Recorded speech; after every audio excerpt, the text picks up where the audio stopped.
మనం కదా చెప్పాం ఉద్యమకారులకి ఇల్లు ఇస్తా అన్నాం, పెన్షన్ ఇస్తా అన్నాం, ఆరోగ్యం గురించి హెల్త్ ఇన్సూరెన్స్ ఇస్తా అన్నాం, ఉద్యోగం ఇస్తాను, ఇలా అన్నీ మనమే కొంచెం చెప్పాం కదా అధ్యక్ష. అవన్నీ చేస్తుంటే ఆన్ టైంకి ఫస్ట్ ప్రయారిటీ ఇచ్చి ముందే చేస్తుంటే గౌరవంగా ఉండేది అధ్యక్ష.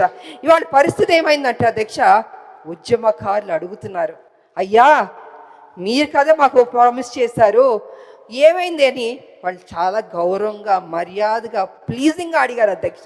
కానీ నాకు తెలియదు అధ్యక్ష, ఎందుకు డిలే అయిందో నాకు తెలియదు అధ్యక్ష. ఇవాళ కమిటీ వేస్తానని కూడా అని చెప్పారు.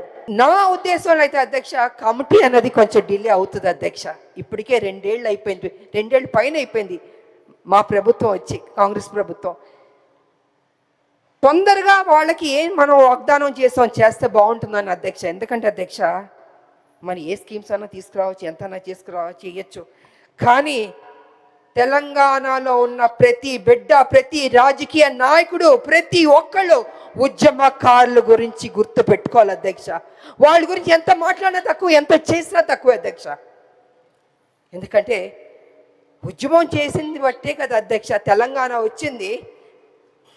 మేమందరూ పోరాటం చేయబట్టే కదా అధ్యక్ష తెలంగాణ వచ్చింది. ఇవాళ తెలంగాణ రాకపోతే ముఖ్యమంత్రులు, మంత్రులు, అధికారులు అందరూ ఉంటారు అధ్యక్ష.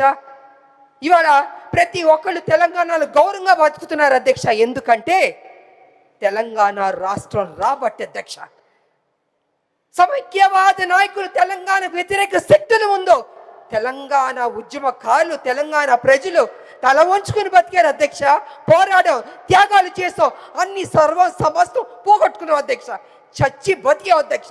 తెలంగాణ బిడ్డలు కావచ్చు, తెలంగాణ ఉద్యమ నాయకురాలు కావచ్చు, ప్రతి ఒక్కళ్ళు అధ్యక్ష.